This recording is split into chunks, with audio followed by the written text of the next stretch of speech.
헬로, 안녕하세요. 오현우입니다. 영상 다 보시고 나서 컨텐츠가 마음에 드셨다면 구독, 좋아요, 세러주시고 알림 설정까지 부탁드리겠습니다. 이번 영상에서는 K리그 역대 최고 이적료 탑10을 살펴볼 건데요. 이적료 추정치 자료의 경우 구단 공식 발표 및 각종 기사를 토대로 정리했고, 이적료 순위는 달러와 함께 이적 당시 원화 환율을 기준으로 했습니다. 그럼 바로 확인해 보시죠. 지난 2017년 1월 서울의 아드리아노는 중국 2부 리그에 수저장 용창으로 이적했는데요. 아드리아노의 이적료는 400만 달러, 당시 환율 기준 약 48억 원으로 알려졌습니다. 송중국은 2002 한일 월드컵에서 대한민국 대표팀의 오른쪽 수비를 책임졌는데요. 지난 2002년 8월 네덜란드 명문팀 중 하나인 페에노르트가 송중국을 부산으로부터 영입했습니다. 페에노르트는 부산에 400만 달러, 당시 환율 기준 약 50억 원의 이적료를 지불했습니다. 포항의 중원을 책임졌던 이명주는 지난 2014년 6월 아랍에미리트의 알 아인으로 팀을 옮겼습니다. 이때 이명주의 이적료는 당시만 해도 K리그 역사상 최고액인 500만 달러, 당시 환율 기준 약 50억 원으로 알려졌습니다.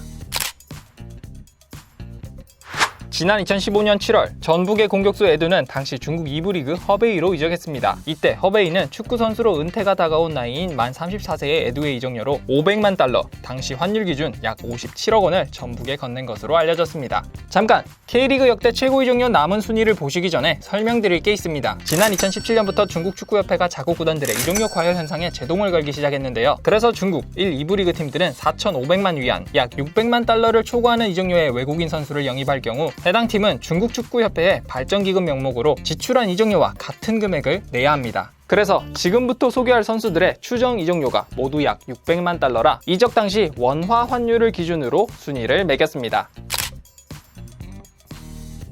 K리그의 호날두로 불린 조나탄은 지난 2018년 1월 수원에서 중국 텐진 테다로 이적했는데요. 각종 기사 및 수원 관계자의 말에 따르면 조나탄의 이적료는 600만 달러, 당시 환율 기준 약 65억 원이라고 합니다. 대한민국 대표팀의 든든한 수비수 김민재는 지난 2019년 1월 중국의 베이징 고안 유니폼을 입었습니다. 전북은 김민재의 이적료로 600만 달러, 당시 환율 기준 약 67억 원을 베이징으로부터 받은 것으로 알려졌습니다. 말컹은 2018 시즌 K리그1 득점왕에 오른 데 이어 MVP까지 차지했는데요. 그리고 2019년 2월 경남의 말컹이 허베이로 이적한다는 발표가 났습니다. 허베이는 말컹을 데려가기 위해 600만 달러, 당시 환율 기준 약 67억 원을 투자한 것으로 알려졌습니다. 압도적인 제공권을 자랑하는 공격수 김신욱은 지난 2019년 7월 최강희 감독이 지휘하는 상하이 선화로 이적했는데요. 김신욱의 이적료는 600만 달러, 당시 환율 기준 약 70억 원으로 알려졌습니다. 로페즈는 전북에서 많은 우승 트로피를 들어올리며 2019 시즌 K리그 최고 연봉자이기도 했는데요. 지난 2020년 2월 상하이 상강은 로페즈를 전북으로부터 영입했다고 발표했습니다. 로페즈의 이적료는 600만 달러, 약 73억 원으로 알려졌습니다. 중앙 수비수 김기희는 2015 시즌이 끝난 후 몇몇 중국 팀들로부터 이적 제의를 받았는데요. 지난 2016년 2월 김기희는 전북에서 상하이 선화로 팀을 옮겼습니다. 이때 김기희의 이적료는 600만 달러, 당시 환율 기준 약 74억 원으로 알려졌습니다.